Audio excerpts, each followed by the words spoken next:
Boss is back ಅಂತಿದ್ದಾರೆ ಸಿದ್ದರಾಮಯ್ಯ ಬೆಂಬಲಿಗರು. ಮುಖ್ಯಮಂತ್ರಿ ಸಿದ್ದರಾಮಯ್ಯ ಪರ ಹೈಕೋರ್ಟ್ ನಲ್ಲಿ ತೀರ್ಪು. ಹೈಕೋರ್ಟ್ ತೀರ್ಪು ಬರ್ತಿದ್ದಂತೆ ಸಿದ್ದು ಟೀಮ್ ಫುಲ್ ಆಕ್ಟಿವ್ ಆಗಿದೆ. ಹೈಕೋರ್ಟ್ ತೀರ್ಪಿನಿಂದ ಉತ್ಸಾಹದಲ್ಲಿ ಸಿದ್ದರಾಮಯ್ಯ ಟೀಮ್.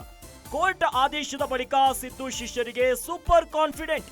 ಸಿಬಿಐ ತನಿಖೆಗೆ ನೀಡಿದ್ರೆ ಸಿದ್ದು ವಿರುದ್ಧ ಬಾಣ ಬಿಡಲು ರೆಡಿ. ಸಿದ್ದರಾಮಯ್ಯ ಅಸ್ತ್ರ ಝಳಪಿಸಲು ಸಿದ್ಧವಾಗಿದ್ದ ವಿರೋಧಿಗಳು.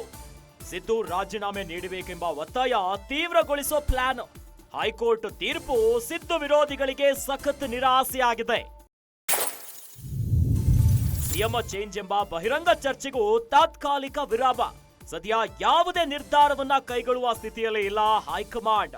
ಬಹುತೇಕ ಸಿದ್ದರಾಮಯ್ಯ ಸೇಫ್ ಅಂತಿದೆ ಮೂಲಗಳು. ಸಿಎಂ ಸಿದ್ದರಾಮಯ್ಯನವರಿಗೆ ಹೈಕೋರ್ಟ್ ಬಿಗ್ ರಿಲೀಫ್ ಅನ್ನ ಕೊಟ್ಟಿದೆ. ಮೂಡಾ ಪ್ರಕರಣಕ್ಕೆ ಸಂಬಂಧಪಟ್ಟಂತೆ ಸಿಬಿಐ ತನಿಖೆಗೆ ಮುಂದಾಗಬೇಕೆನ್ನುವಂತ ನಿಟ್ಟಿನಲ್ಲಿ ದೂರುದಾರ ಸ್ನೇಹಮಯಿ ಕೃಷ್ಣ ಕೋರ್ಟ್ ಮೆಟ್ಟಿಲೇರಿದ್ರು. ಇನ್ನು ಈ ವಿಚಾರದಲ್ಲಿ ಸಿದ್ದರಾಮಯ್ಯಗೆ ಬಿಗ್ ರಿಲೀಫ್ ಸಿಕ್ಕಿದೆ. ಕೋರ್ಟ್ ಸಿಬಿಐ ತನಿಖೆಗೆ ಅನುಮತಿಯನ್ನ ನೀಡಿಲ್ಲ.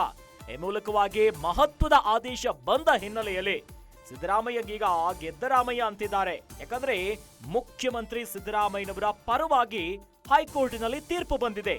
ಇತ್ತ ತೀರ್ಪು ಬರ್ತಿದ್ದಂತೆ ಸಿದ್ದು ಟೀಮ್ ಫುಲ್ ಆಕ್ಟಿವ್ ಆಗಿಬಿಟ್ಟಿದ್ದಾರೆ. ಕೋರ್ಟ್ ಆದೇಶದ ಬಳಿಕ ಸಿದ್ದು ಶಿಷ್ಯರಿಗೆ ಈಗ ಸೂಪರ್ ಕಾನ್ಫಿಡೆಂಟ್ ನೋಡಿ.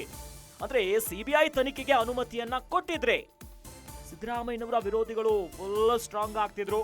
ರಾಜೀನಾಮೆಯನ್ನ ಕೊಡ್ಲೇಬೇಕು ಅನ್ನೋದಾಗಿ ತೀವ್ರಗೊಳಿಸ್ತಾ ಇದ್ರು ಹೊಸ ಪ್ಲಾನ್. ಆದರೆ ಹೈಕೋರ್ಟ್ ತೀರ್ಪಿಂದ ಸಿದ್ದರಾಮಯ್ಯನವರ ವಿರೋಧಿಗಳಿಗೆ ಸಖತ್ ನಿರಾಸೆಯಾಗಿದೆ. ಇನ್ನು ರಾಜ್ಯ ಕಾಂಗ್ರೆಸ್ನಲ್ಲಿ ಸಿಎಂ ಕುರ್ಚಿಯ ಕಾಳಗ ನಡೀತಿತ್ತು. ಅಂದ್ರೆ ಬಹಿರಂಗವಾಗಿನೇ ಸಿಕ್ಕಾಪಟ್ಟೆ ಒಂದಿಷ್ಟು ಚರ್ಚೆಗಳಾಗಿತ್ತು.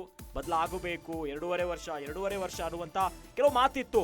ಇನ್ನು ಒಳಗೆ ಬೇರೆ ದಲಿತ ಸಿಎಂ ಇರುವಂತದ್ದು, ಮಹಿಳಾ ಸಿಎಂ ಇರಬಹುದು, ಸಾಕಷ್ಟು ಚರ್ಚೆಗಳಿತ್ತು. ಆದ್ರೆ ಈ ತೀರ್ಪಿನ ಮೂಲಕವಾಗಿ ಸಿಎಂ ಚೇಂಜ್ ಎನ್ನುವಂತ ವಿಚಾರಕ್ಕೆ ಬ್ರೇಕ್ ಬಿದ್ದಂತಾಗಿದೆ.